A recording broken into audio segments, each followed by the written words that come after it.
Assalamualaikum warahmatullahi wabarakatuh dan selamat sejahtera. Cikgu ucapkan kepada murid-murid tingkatan 4 SMK Lura Bilot. Alhamdulillah selepas lama kita bercuti. Okay, jadi hari ini kita akan sambung sesi PDPR kita untuk sesi kali inilah. Okay, jadi cikgu harap semua murid-murid tingkatan 4 SMK Lura Bilot bersedia dan bersemangat untuk meneruskan sesi PDPR kita pada hari ini. Kita sambung sesi PDPR kita boleh teruskan sesi PDPR kita pada hari ini. Okay, untuk hari ini kita masih lagi dalam bab 6 iaitu bab sokongan, pergerakan dan pertumbuhan. Untuk hari ini kita akan tengok standard kandungan 6.2 pergerakan dan pertumbuhan manusia. Dan kita akan fokuskan kepada 4 standard pembelajaran. Okey, yang pertama menerangkan fungsi sendi dan otot dalam pergerakan. 6.2.2 menjanakan idea yang masalah berkaitan sendi dan otot dalam kehidupan harian. 6.2.3 menerangkan pola pertumbuhan manusia dan 6.2.4 membanding dan membezakan pola pertumbuhan antara lelaki dan perempuan. Okay, jadi kita teruskan. Okay, yang pertama kita nak tengok pergerakan dan pertumbuhan manusia. Okay, sistem rangka dan otot membolehkan manusia bergerak. Okay, dalam badan kita ni ada banyak sistem dan salah satunya adalah sistem rangka dan sistem otot. Okay, mana sistem rangka dan otot ni akan membantu kita bergerak. Pengecutan dan pengenduran otot rangka menghasilkan pergerakan. Otot rangka bertindak secara berpasangan dan berlawanan antara satu sama lain. Okey, sekejap kita tengok apa yang dimaksudkan dengan berpasangan dan berlawanan ni. Okey. Setiap pasangan otot yang bertindak secara berlawanan dikenali sebagai otot berantagonis. Bila otot berantagonis ni adalah otot yang ada dua jenis otot yang bergerak secara berlawanan. Okey, kalau satu mengecut, satu lagi mengendur. Sekejap kita akan tengok. Pergerakan otot-otot ini membuatkan manusia berjalan, melompat, berlari, berenang, merangkak dan mengangkat barang. Okay, pendek kata kita boleh katakan apabila manusia nak bergerak, kita akan menggunakan otot. Okay, jadi pergerakan otot mengecut dan mengendur ni akan menyebabkan kita boleh bergerak. Okay, nak berlari, nak berjalan, semuanya melibatkan otot. Okay, ini adalah contoh pergerakan membengkok dan juga meluruskan lengan. Okey, yang mana bila kita nak nak membengkokkan dan melurus lengan, kita akan melibatkan otot yang terutamanya di sini di atas ni, iaitu kita panggil otot bicep, dan juga di bahagian bawah ini kita panggil otot tricep. Okey, jadi di bahagian atas ni, di bahagian atas ni adalah otot bicep. Okey, yang ini adalah otot tricep. Okey, yang mana otot bicep dengan otot tricep ni dia akan berfungsi secara berantagonis. Okey, pergerakan secara antagonis. Maksud dia apa? Maksudnya okey, apabila contohnya kita nak bengkokkan tangan, otot bicep dekat bahagian atas ni, otot bicep dia akan mengecut, manakala otot tricep di bahagian bawah dia akan mengendur. Jadi bila bahagian atas ni mengecut, dia akan menarik tangan kita. Okey, jadi tangan kita akan bengkok. Okey, manakala bila kita nak meluruskan tangan, otot bicep yang bahagian atas ni akan mengendur, otot tricep di bahagian bawah ni akan mengecut. Okey, jadi bila otot bawah ni dia mengecut, dia akan menarik tulang. Jadi tangan kita pun akan jadi lurus. Okey, jadi ini yang kita panggil dia sebagai pergerakan berantagonis. Satu akan mengecut, satu akan mengendur, satu lagi akan mengecut. Ini adalah pergerakan antagonis, ya. Okey, seterusnya kita tengok fungsi sendi dan otot dalam pergerakan. Okey, sendi ialah tempat pertemuan antara dua ataupun lebih tulang. Okey, dalam badan kita ni ada banyak tulang. Okey, jadi pertemuan antara tulang dengan tulang ni kita panggil dia sebagai sendi. Sendi ni pula kita ada dua jenis. Okey, yang pertama sendi yang membenarkan anggota bergerak. Yang ini kita namakan sendi bergerak. Contoh sendi bergerak adalah sendi engsel pada siku. Ada satu lagi sendi, yang mana sendi yang satu lagi ni dia tidak membenarkan bahagian anggota bergerak. Okey. Yang ini kita panggil sendi tak bergerak. Contohnya sendi pada tengkorak kita. Tengkorak kita ni dia bercantum-cantum tulang. Okey, jadi bila dia bercantum-cantum, cantuman itu dia bercantum pada sendi. Okey, jadi kalau sebab itulah dia jadi sendi yang tidak bergerak, supaya kita punya tengkorak ni akan jadi selamat. Okey, jadi ada dua jenis. Yang pertama, okey, sendi bergerak. Yang kedua, sendi tak bergerak. Sendi bergerak contohnya sendi pada engsel, siku. Sendi tak bergerak, sendi pada tengkorak. Okey. Okey, seterusnya kita tengok, ini adalah contoh. Okey, ini adalah contoh sendi engsel. Okey, ini adalah contoh sendi engsel. Okey, tempat percantuman antara dua tulang. Okey, ini dua tulang ni. Okey, tulang atas dengan tulang bawah. Okey, dekat sini adalah engsel. Okey, kalau kita tengok dekat sini ada beberapa lagi selain pada sendi. Kita ada ligamen, kita ada otot, kita ada tendon. Okey, kemudian kita ada radius dengan ulnar. Radius dengan ulnar ni tulang lah, tulang bahagian atas, tulang bahagian bawah ni. Okey, yang saya nak tunjuk kat sini adalah beberapa perkara ni. Okey, sendi, ligamen, tendon dan juga otot. Benda ni yang kita nak tengok, yang kita nak fokuskan dalam 6.2. Okey, yang pertama kita tengok ligamen. Apa yang dikatakan sebagai ligamen? Okey, kalau tengok ligamen yang ini. Okey, ini adalah ligamen. Okey, apa dia ligamen? Okey, ligamen ialah tisu penghubung yang liat, kenyal dan kuat yang menyambungkan dua tulang. Okey, kalau kita tengok kat sini ada tulang dekat bahagian atas dan juga ada tulang dekat bahagian bawah. Jadi tulang dengan bahagian atas dan bahagian bawah tu dia akan bercantum di sendi. Okey, dia akan bercantum di sendi. Jadi bila dia dah bercantum di sendi, dia perlu ada satu benda yang mengikat antara dua tulang ni supaya dua tulang ni tidak tak terpisah lah. Okey, jadi dia pakai apa? Dia pakai ligamen. Okey, jadi ligamen ni adalah satu bahagian, satu tisu yang menghubungkan antara dua tulang. Sifatnya yang kuat dan kenyal ini membuat ligamen dapat mengikat dan memaut tulang serta membenarkan pergerakan. Okey, jadi sebabkan dia ni kenyal, okay, walaupun bila dia dah ikat, sebabkan dia ni kenyal, dia boleh menyebabkan tulang ni boleh bergerak walaupun dia dah ikat. Okey. Okay, ligamen. Pernah dengar ligamen? Kalau orang sukan biasa dengar lah ligamen. Kalau pemain bola sepak tu ligamen terkoyak, ligamen terkoyak. Inilah ligamen. Okey, isu yang menghubungkan dua tulang. Okey, seterusnya kita nak tengok otot. Otot pula tisu yang terdiri daripada gentian yang selari antara satu sama lain. Apa yang sekali selari? Kalau kita tengok tisu otot, dia punya bentuk dia macam tu. Okey, yang ini kita katakan dia selari, gentian yang selari antara satu sama lain. Okey, kita tengok kat sini. Ada garisan-garisan dia. Sel otot mengandungi mitokondria yang menjanakan tenaga untuk pengecutan dan pengenduran otot. Okey. Kemudian kita tengok selain daripada sendi, ligamen dan otot, ada lagi tiga benda yang terlibat pada bahagian sendi ni. Okey, yang pertama cecair sinovial. Okey, cecair sinovial berfungsi untuk melicinkan dan membekalkan nutrien kepada rawan. Cecair sinovial juga bertindak sebagai pelincir dalam sendi. Okey, cecair sinovial ni dalam ni.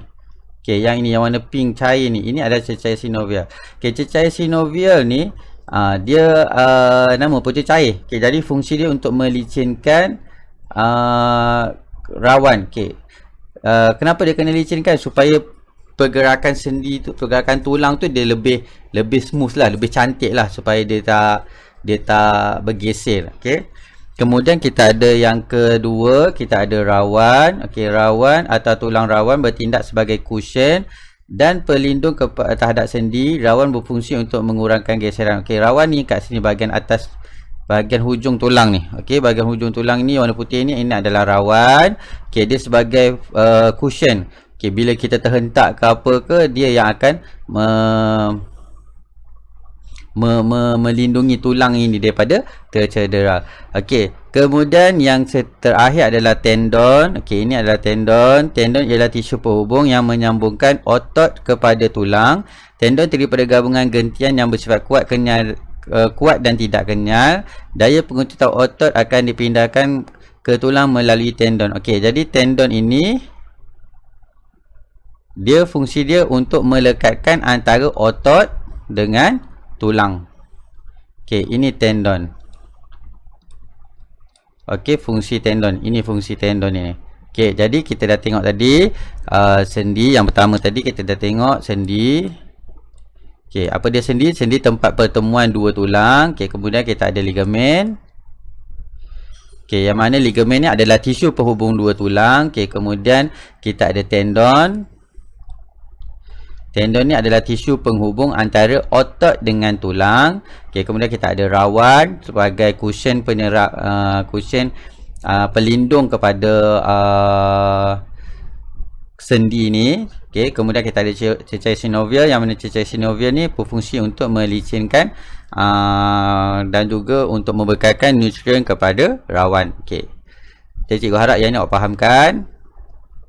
Okey, kemudian masalah berkaitan dengan sendi dan otot dan kehidupan. Okey, ini adalah pembelajaran pembelajaran berasaskan masalah. Okey, yang ini awak perlu buat satu projek.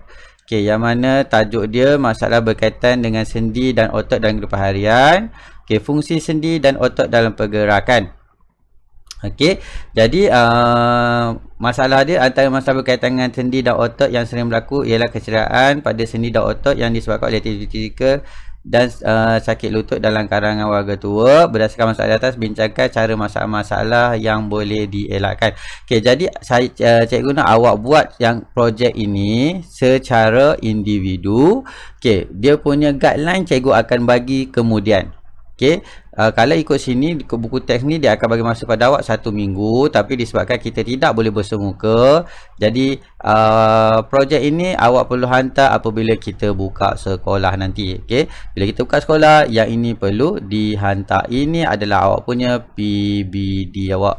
Okey, jadi tolong hantar. Cikgu akan bagi guideline dalam grup Telegram kemudian. Okey, seterusnya kelas kita nak tengok pola pertumbuhan manusia. Okey, macam mana perkembangan daripada bayi sehinggalah menjadi orang tua. Okey, pertumbuhan manusia adalah satu proses berlakunya perubahan daripada segi saiz, okey, jumlah bilangan sel, berat, bentuk badan, okey, fungsi badan, dan merupakan satu proses yang kekal dan tidak berbalik. Okey, dia tidak berbalik. Itu adalah pertumbuhan. Okey, pertumbuhan ini berlaku disebabkan oleh pertambahan bilangan sel pada tubuh. Okey, semakin kita membesar, sel-sel kita akan semakin bertambah. Pertumbuhan manusia berlaku pada seluruh badan dan berlainan mengikut jantina dan peringkat umur. Okey, pertumbuhan manusia berlaku pada seluruh badan daripada kaki sampai kepala dan berlainan mengikut jantina dan juga peringkat umur. Dia ada perkembangan-perkembangan yang berbeza bergantung kepada kita punya jantina dan juga kita punya umur kita. Okey, jadi kita nak tengok pada setiap peringkat. Okay, yang pertama pada peringkat bayi. Okey, peringkat bayi bermula daripada 0 hingga 3 tahun. Okey, yang mana bayi lelaki dan bayi perempuan mengalami pertumbuhan yang sama. Okey, pada 0 hingga 3 tahun pertumbuhan lelaki dan perempuan adalah sama. Okey, kadar pertumbuhan bayi lelaki dan bayi perempuan adalah sangat pesat kerana pembahagian sel berlaku dengan pesat. Okey, semasa proses 0 hingga 3 tahun, pembahagian sel berlaku dengan cepat dan laju. Okey, jadi bila dia pembahagian sel tu dia pesat, dia akan menyebabkan pertumbuhan bagi kanak-kanak, bagi bayi tadi akan berlaku dengan secara cepat. Okey, pada peringkat bayi, keseimbangan makanan adalah penting bagi pertumbuhan yang seimbang. Okey, jadi antara 0 hingga 3 tahun ni ada waktu yang sangat penting untuk bayi ni konsum susu ibu. Okey, kenapa? Sebab dalam susu ibu ni nutrien yang sangat penting untuk dia pertumbuhan bayi ni. Okey, jadi pada peringkat kanak-kanak, kadar pertumbuhan tidak secepat semasa pertumbuhan peringkat bayi. Okey, dia dah semakin perlahan. Pada peringkat kanak-kanak, kadar pertumbuhan dah semakin perlahan. Okey, tapi pada peringkat ni kita tengok kadar pertumbuhan kanak-kanak lelaki adalah lebih cepat berbanding kadar pertumbuhan kanak-kanak perempuan. Okey, kanak-kanak ni kita boleh kata daripada umur 4 tahun ke atas lah. Okey, makanan seimbang amat diperlukan semasa peringkat ini bagi pertumbuhan sel yang seimbang. Okay, jadi pada peringkat remaja, pada peringkat awal remaja 13 hingga 15 tahun, kedua-dua jantina mengalami pertumbuhan yang pesat. Okey, tetapi perempuan akan mengalami pertumbuhan yang lebih dululah, lebih lajulah. Okey, remaja lelaki akan mengalami pertumbuhan yang perlahan. Okey, lelaki dia perlahan berbanding perempuan sekitar umur 13 hingga 15 tahun. Kenapa? Okey, sebab pada peringkat ni remaja perempuan akan remaja perempuan kebiasaannya lebih tinggi dan besar berbanding remaja lelaki disebabkan oleh remaja perempuan dia lebih cepat akil balik. Okey, dia lebih cepat akil balik. Okey, jadi pada peringkat ni remaja perempuan akan lebih tinggi dan besar berbanding remaja lelaki. Remaja perempuan ni dia akil balik seawal umur 12 tahun. Okey, jadi bila umur 13 tahun yang remaja perempuan ni dia akan kadar pertumbuhan dia akan jadi lebih laju lah, lebih pesat lah berbanding lelaki, yang mana lelaki biasanya mencapai akil balik pada umur 14 ke 15 tahun. Okey, jadi peringkat ini perubahan ciri seks sekunder bagi remaja juga berlaku, yang mana kalau perempuan kita akan tengoklah pertumbuhan dada dia punya, bentuk badan dia berubah. Okey, yang ini korang dah belajar dalam masa tingkatan 1 ciri seks sekunder ni. Okey, remaja lelaki suara menjadi garau, pertumbuhan bulu-bulu. Okey, jadi dia akan berlaku pada fasa ini, fasa remaja. Okey, pada umur 16 hingga 18 tahun, kepesatan pertumbuhan akan mula berkurang bagi remaja perempuan dan seterusnya akan berhenti. Manakala remaja lelaki dia akan terus hingga umur 18 hingga 20 tahun. Okey, jadi remaja perempuan ni dia akil balik cepat. Okey, dia akan akil balik dulu. Okey, jadi bila dia akil balik, pertumbuhan dia akan pesat dulu. Manakala lelaki dia akil balik lambat, pertumbuhan dia akan jadi lebih perlahan. Okey, tetapi perempuan bila akil balik cepat, pertumbuhan dia pun akan berhenti cepat. Kadang-kadang umur 16 tahun dia dah berhenti pertumbuhan dia dah tak tinggi, dia tak bertambah, ataupun hingga 18 tahun. Tetapi untuk remaja lelaki, disebabkan dia akil balik dia lambat, jadi dia akan terus berkembang, badan dia akan terus pertumbuhan dia akan terus berkembang sehingga mencapai umur, boleh kata umur sampai 20 tahun. Okey. Hal ini sebabkan remaja lelaki biasanya kelihatan lebih besar berbanding dengan remaja perempuan. Sebab tu kita tengok pada tingkatan 4, tingkatan 5 lelaki akan jadi lebih besar. Masa tingkatan 1, tingkatan 2 kita tengok budak perempuan tinggi-tinggi, besar-besar. Tapi bila dah sampai tingkatan 4, tingkatan 5 kita akan tengok perbezaannya, yang lelaki akan jadi cepat tinggi, cepat besar berbanding dengan yang perempuan. Okay, seterusnya kita masuk peringkat dewasa. Pada peringkat dewasa, lelaki dewasa lebih tinggi dan besar daripada perempuan dewasa disebabkan tadi itulah yang lelaki dia pertumbuhan dia sampai umur 20 tahun. Keadaan ini berlaku kerana pertumbuhan lelaki adalah lebih lama berbanding dengan pertumbuhan perempuan. Pada peringkat ini, pertumbuhan manusia akan mala dan hampir sifar. Okay, bila kita dah masuk umur, masuk kepada peringkat dewasa, kita dah pertumbuhan dia akan berkurang ataupun hampir sifar. Maksudnya dia tidak akan bertambah lagi lah. Ketinggian dia tidak akan bertambah lagi. Hal ini bermakna pertumbuhan manusia berhenti kecuali pada bahagian-bahagian tertentu seperti kuku, kulit dan rambut. Okay, jadi kita akan ketinggian kita akan berhenti, kecuali kepada beberapa bahagian iaitu kuku, kulit dan juga rambut. Ini saja bahagian yang akan teruskan proses pertumbuhan. Okey, kemudian kita masuk pada peringkat yang terakhir iaitu peringkat tua. Pada peringkat ini pertumbuhan manusia hampir berhenti sepenuhnya. Tubuh badan mula menyusut dan mengecil di bahagian-bahagian otot serta kulit muka akan mengering. Okey. Jadi bila kita sampai satu tahap, bila menyusut, dia akan nampak nampak jadi lebih kecil. Okey. Bila dia lebih kecil tu kita boleh katakan pertumbuhan dia akan menjadi pertumbuhan negatif. Okey, kalau kita tengok dekat sini, pada umur 0 hingga 3 tahun pertumbuhan dia pesat. Kita tengok tinggi, cepat tinggi. Okey, kemudian pada umur 3 hingga 13 tahun kita tengok graf dia semakin landai. Okey, dia jadi, kenapa dia landai? Sebab pertumbuhan dia perlahan. Okey, dia lambat, pertumbuhan dia perlahan. Tapi bila sampai umur 13 tahun, bila dah sampai akil balik, pertumbuhan dia akan jadi pesat semula. Dia akan naik tinggi balik semula. Dia akan curam balik semula. Sampailah peringkat dewasa. Bila peringkat dewasa, pertumbuhan dia akan jadi sikit ataupun sifar. Maksudnya, dia dah straight dah. dia tidak ada pertambahan lagi dah. Pertambahan ketinggian lagi dah. Sampailah dia tua, bila dia tua akan berlaku pertumbuhan negatif. Bila pertumbuhan negatif, kita akan nampak dia punya ketinggian dia semakin berkurang. Sebenarnya ketinggian dia semakin berkurang tu adalah disebabkan oleh penyusutan jisim-jisim tulang dan juga otot-otot. Okey. Jadi pertumbuhan, kita berkata dia sebagai pertumbuhan negatif. Okey, seterusnya kita tengok kadar pertumbuhan manusia adalah lebih cepat pada peringkat awal, iaitu peringkat bayi. Selepas itu kadar itu menjadi perlahan sedikit peringkat kanak-kanak. Okey, kadar pertumbuhan menjadi lebih cepat semula peringkat remaja. Remaja dia besar dari semula dan menjadi perlahan lagi sekali apabila mencapai dewasa. Okey, corak pertumbuhan ini akan membentuk sigmoid. Okey, sigmoid itu bentuk S lah. Ini adalah bentuk graf sigmoid. Okey, ni dia macam bentuk S. Dia macam bentuk S kat situ. Okey, jadi kita panggil ini adalah graf berbentuk sigmoid. Okey, tolong ingat nama dia. Okey, jadi corak pertumbuhan ini membentuk satu lengkung bentuk S, iaitu sigmoid. Graf lengkung pertumbuhan membolehkan kita menentukan kadar pertumbuhan manusia pada tahap berbeza di sepanjang hayat pertumbuhannya. Okey, untuk manusia pertumbuhan akan terhenti apabila mencapai kematangan. Okey, kematangan di kat sinilah. Okey. Okey, ada satu kita boleh kata sebagai penyakit yang dinamakan progeria.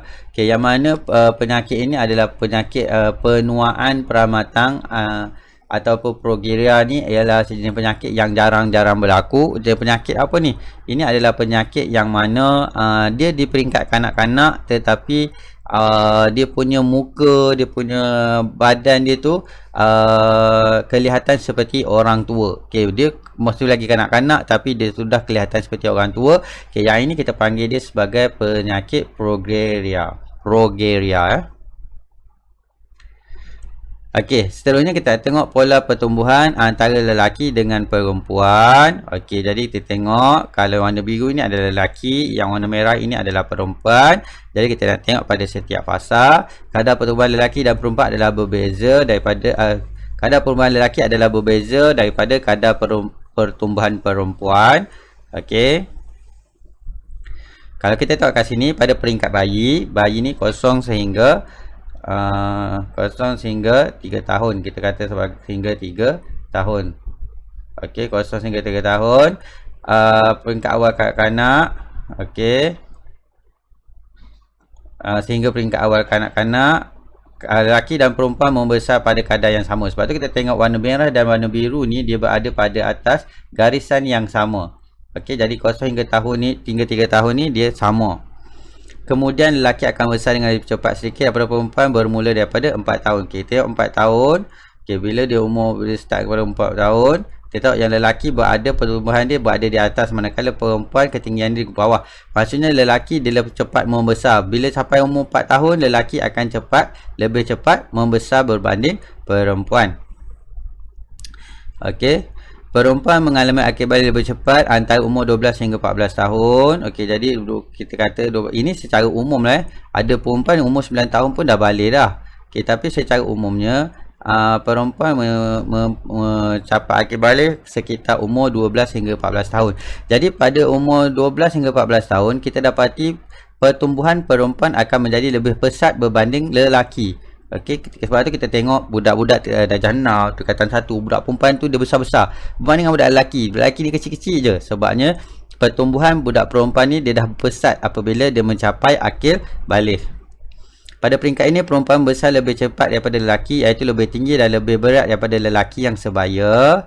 Okey, sampailah kira-kira berumur 14 ke 15 tahun macam tu. Okey. Namun demikian, selepas umur 14 tahun, lelaki akan lebih pesat berbanding perempuan. Okey, kenapa? Sebab secara umumnya, lelaki akan mencapai akil balik pada umur 14 tahun. Okey, jadi pada umur 14 tahun, lelaki akan mencapai akil balik. Apabila lelaki mencapai akil balik, pertumbuhan lelaki akan menjadi cepat, dia akan jadi tinggi, manakala perempuan pada umur 16 tahun dia dah mula berhenti pertumbuhan dia. Okey, manakala lelaki dia start lewat pada umur 14 tahun. Jadi bila dia start pada umur 14 tahun, dia akan naik sehinggalah kita katakan pada umur 18 hingga 20 tahun barulah dia akan berhenti pertumbuhan dia. Okey, kelas. Tamat untuk hari ini.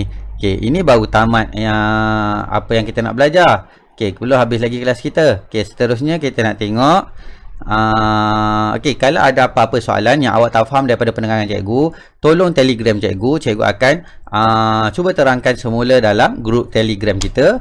Okey, seterusnya kita nak tengok praktis formatif 6.2. Okey, kerja yang sebelum ni cikgu nak awak buat apabila awak ada masa lapang. Untuk hari ni cikgu nak awak salin soalan salin yang ini dalam atas kertas kajang, kemudian Telegram kepada cikgu untuk cikgu semak. Di akhir masa kita hari ni, cikgu akan bagi satu lagi video untuk awak semak awak punya jawapan, video yang bincang awak punya jawapan ni lah. Okey, tetapi cikgu nak awak hantar dulu untuk cikgu semak awak punya jawapan. Okey, cara dia tulis soalan. Okey, gambar tak payahlah, gambar tak payah. Tulis soalan, gajah menunjukkan lengan manusia, apa yang berlaku pada surat M dan N apabila lengan bergerak seperti tunjukkan. Okey, kalau jawapan dia A, tulis A, M apa mengecut, N mengendur. Kalau B, B lah. Kalau C, C lah. Tapi cikgu nak jawapan yang betul saja. Jawapan yang salah jangan tulis. Okey, jadi soalan nombor 2. Gajah dia menunjukkan sendi pada lutut manusia. Bahagian berlabel manakah adalah ligamen. Sama juga. Awak salin. Gambar tak payah. Salin ini. Jadi pilih A, B, C, D. Yang mana awak punya jawapan awak. Okey. Soalan nombor 3. Antara yang berikut, yang manakah fungsi tendon yang betul? Untuk menghubungkan otot dengan tulang. Untuk menghubungkan tulang dengan tulang. Untuk bertindak sebagai cushion dan pelindung terhadap sendi, bertindak sebagai pelincir pada sendi. Okey, yang ini pun sama. Cikgu nak awak salin 3 salin soalan, kemudian pilih jawapan yang betul saja, yang salah jangan salin. Okey, soalan 4. Rajah menunjukkan lengkung pertumbuhan manusia. Bahagian label manakah menunjukkan pertumbuhan negatif? Yang mana satu yang negatif? Q ke, R ke, S ke, T. Okey. Soalan nombor 5. Rajah menunjukkan graf lengkungan pertumbuhan manusia. Bahagian manakah menunjukkan pertumbuhan yang pesat? Okey, jadi pilih mana pertumbuhan yang pesat. Salin soalan. Gambar ni tak payahlah. Yang ini tak payah salin. Okey, pilih jawapan mana yang betul. Laju sangat. Korang boleh play and pause video cikgu ni. Salin, play. Nak salin, pause. Salin. Dah habis salin, play balik semula. Okey, jangan risau. Okey, saya turun soalan nombor 6. Yang ini pun sama, salin soalan dan juga jawapan. Antara dua parameter, nyatakan dua parameter yang boleh digunakan untuk mengukur pertumbuhan manusia. Nombor 7, huraikan bentuk lengkung pertumbuhan bagi lelaki dan perempuan. Dia nak yang beza tadi lah, yang lelaki perempuan tadi. Nombor 8, huraikan kesan gizi makanan terhadap kadar pertumbuhan secara ringkas. Dan soalan terakhir nombor 9, kadar pertumbuhan dapat diukur. Okey, jadi kelas kita tamat dah untuk hari ni. Jadi lepas pada video ni, cikgu nak awak jawab latihan atas kertas kajang. Okey, kemudian awak telegramkan jawapan awak tu kepada cikgu supaya cikgu boleh semak. Kemudian nanti mungkin petang ataupun malam ni cikgu akan bagi video dalam grup Telegram, video bincang soalan. Cikgu nak awak semak jawapan awak dan awak buat pembetulan. Okey, kemudian simpan soalan ini, simpan jawapan ni. Jawapan ini akan dijadikan awak punya PBD awak. Okey, jadi jawab sekarang. Kita jumpa sekejap lagi untuk bincang soalan. Okey kelas.